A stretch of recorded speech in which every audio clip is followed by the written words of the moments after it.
Assalamualaikum warahmatullahi wabarakatuh. Musyahidin al-kiram, dimanapun Anda berada, kali ini saya ingin menyampaikan bahwa tidak semua yang datang dari kehinaan akan berakhir dalam kesedihan. Kadang yang datang dengan kepala tertunduk justru pulang dengan wajah yang bercahaya. Demikianlah Sayyidah Juwairiyah, putri bangsawan yang jatuh dalam peristiwa perang, tapi tidak kehilangan martabat, tidak kehilangan akal, dan tidak kehilangan iman. Di tangannya, tawanan berubah menjadi mujahid. Di wajahnya, hijab berubah menjadi cahaya. Kisah beliau bukan hanya tentang pernikahan, tapi tentang bagaimana satu perempuan bisa mengubah arah ribuan hati. Dengan kelembutan, dengan kecerdasan, dengan pasrah yang tidak pasif. Beliau bukan hanya istri Rasulullah Muhammad SAW. Beliau adalah jalan masuknya satu kabilah ke dalam Islam. Namanya adalah Juwairiyah bintil Harith ibn Abi Dirar al-Khuza'iyah, putri dari pemimpin suku Bani al-Mustalik, yang salah satu pemuka Quraisy dalam faksi musyrik.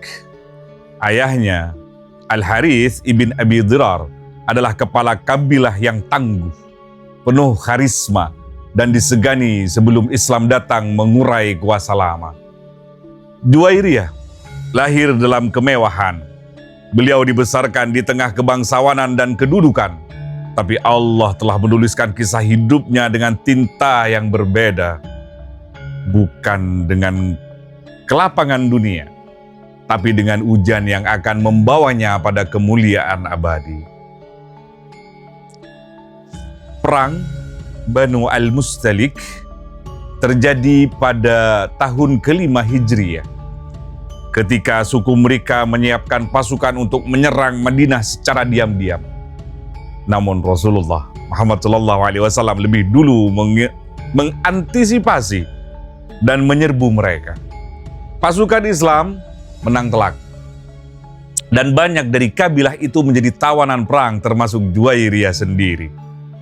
Beliau ditawan dan menjadi bagian dari ghanimah atau harta rampasan perang, lalu jatuh ke tangan Thabit ibn Qais ibn Syammas, seorang sahabat mulia yang memperlakukannya dengan terhormat. Tapi Juwairiyah bukan perempuan biasa.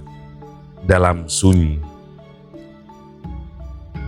malam pasca perang, beliau menyusun siasat mulia, membebaskan dirinya sendiri, bukan dengan lari, tapi dengan mengajukan tebusan, mukatabah, sebuah permintaan cerdas yang diajukan atau yang diajarkan dalam Islam kepada para tawanan, menjadi kebebasan dengan perjanjian terhormat.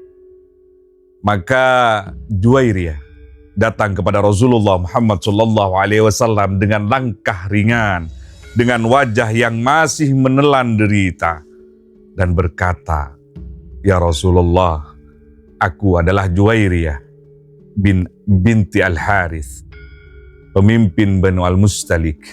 Aku tawanan dan ingin menebus diriku dengan mukatabah. Maukah engkau membantuku dalam hal ini?" Rasulullah Muhammad SAW menatapnya bukan dengan pandangan syahwat, tapi dengan pandangan cahaya dan bersabda, "Ataukah engkau ingin sesuatu yang lebih baik daripada itu?" Beliau bertanya, "Apa itu ya Rasulullah?" Beliau menjawab, "Aku menikahimu dan aku tanggung pembebasanmu." Maka Sayyidah Juwairiyah menerima dengan tenang, dengan penuh keikhlasan, dan seketika itu pula rumah Rasulullah Muhammad SAW bertambah satu cahaya lagi. Tapi yang paling ajaib bukan pada itu. Besoknya para sahabat membebaskan 100 tawanan dari kabilah Juwairiyah. Mereka berkata, Kami tidak ingin menahan kerabat istri Rasulullah Muhammad Sallallahu Alaihi Wasallam sebagai tawanan. Dan Juwairiyah berkata dengan haru, tidak ada wanita yang lebih memberi berkah pada kaumnya daripada aku hari ini. Setelah pernikahan itu, Sayyidah Juwairiyah masuk ke dalam rumah Rasulullah Muhammad SAW bukan sebagai ratu, bukan sebagai istri politik, tapi sebagai perempuan yang dilahirkan kembali oleh iman. Beliau termasuk wanita termuda di antara istri Rasulullah Muhammad SAW.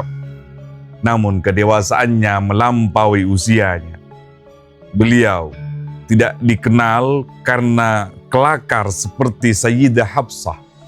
Tidak juga karena kecerdasan debat seperti Sayyidah Aisyah. Tapi dikenal karena diam yang meneduhkan.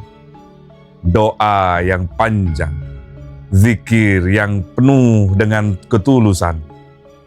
Diriwayatkan dari Sayyidah Juwairiyah sendiri bahwa suatu pagi Rasulullah Muhammad SAW baru keluar dari rumah beliau setelah sholat subuh. Sementara Juwairiyah duduk di tempatnya berzikir. Nah, ketika Rasulullah Muhammad SAW kembali menjelang duha, beliau masih dalam posisi yang sama. Maka Rasulullah Muhammad SAW bersabda, "Laqad qulta ba'dak arba'a kalimatin thalatha marrat law wuzinat bima qulta mundul yawm law zanathunna." Aku telah mengucapkan 4 kalimat 3 kali yang jika ditimbang dengan apa yang engkau zikirkan sejak pagi, niscaya sebanding dengan itu. Dan beliau pun mengajarkan zikir istighfar yang padat makna. Tapi dari sini kita tahu, Sayyidah Juwairiyah duduk dari subuh hingga duha hanya untuk berzikir. Itu bukan rutinitas, itu nafas hidupnya. Dalam rumah Rasulullah Muhammad SAW, beliau tidak pernah menuntut, tidak meminta perhatian, namun membuat banyak sahabat wanita merasa damai berada di sekitarnya. Karena kehadirannya seperti taman kecil, tidak ramai, tapi menyembuhkan. Dan sepanjang hidupnya setelah itu, Sayyidah Juwairiyah dikenal karena kebijaksanaan yang tidak meledak dan kesetiaan kepada risalah Islam yang beliau peluk dengan hati yang utuh. Setelah Rasulullah Muhammad SAW wafat, Sayyidah Juwairiyah hidup dalam kesetiaan yang sunyi. Tak pernah menikah lagi karena hati yang mencintai dengan utuh, tak lagi mencari setelah bersatu dengan cinta yang hakiki. Beliau menyendiri, bukan karena ingin menjauh, tapi karena memilih bertemu Allah dalam zikir dan dalam sabar. Sayyidah Juwairiyah wafat pada tahun 56 Hijriyah di masa kekuasaan Muawiyah ibn Sufyan dalam usia sekitar 65 tahun. Beliau dimakamkan di Jannatul Baqi bersama ummahatul mukminin yang lain dengan penghormatan yang tidak berlebihan, karena kemuliaan yang sejati tak butuh pengumuman. Banyak yang lupa namanya, tapi sejarah tidak pernah lupa bahwa karena satu wanita ini lebih dari 100 orang masuk Islam. Karena wanita yang satu ini, perang berubah menjadi pernikahan dan berubah menjadi hidayah. Tawanan berubah menjadi jalan masuk Islam bagi satu kabilah. Ada wanita yang menang karena kekuatan. Ada yang dikenang karena kecantikan.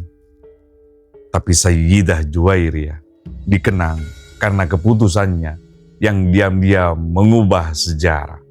Jika engkau seorang perempuan yang pernah kehilangan segalanya, Juwairiyah, kehilangan kebebasan, status, dan keluarganya dalam satu hari. Tapi beliau tidak kehilangan akal, tidak kehilangan harga diri, dan tidak kehilangan iman yang baru bertunas. Jika engkau perempuan yang sudah bingung memilih langkah, belajarlah dari Sayyidah Juwairiyah. Beliau tidak lari dari musibah, tapi menghadapinya dengan tawaran damai yang cerdas. Dan Allah mengangkatnya bukan hanya sebagai istri Rasulullah Muhammad SAW, tapi sebagai pintu Islam bagi satu kabilah. Jika engkau merasa kecil di hadapan dunia, ketahuilah bahwa Juwairiyah bukan Aisyah, bukan Khadijah, bukan Fatimah, tapi Allah menuliskan namanya dalam sejarah dengan tinta kemuliaan. Karena ibadahnya yang panjang dan tawakalnya yang penuh.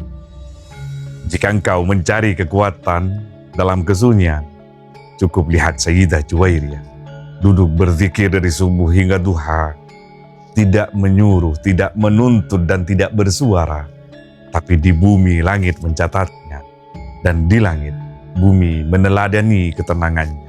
Maka siapapun kita yang pernah merasa jatuh, kecil, tak dihargai, ingatlah bahwa kadang Allah tidak mengubah dunia dengan gemuruh, tapi dengan satu zikir yang tidak terdengar, yang keluar dari hati wanita seperti Sayyidah Juwairiyah.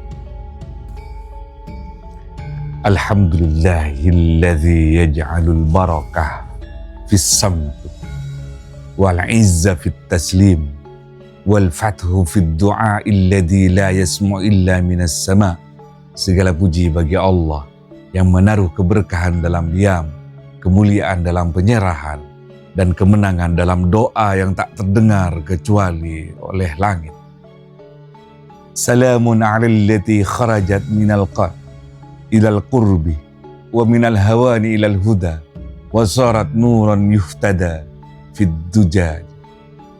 Salam atas wanita yang keluar dari belenggu menuju kedekatan, dari kehinaan menuju petunjuk, dan menjadi cahaya yang dijadikan penunjuk dalam gelapnya malam. Wassalamualaikum warahmatullahi wabarakatuh.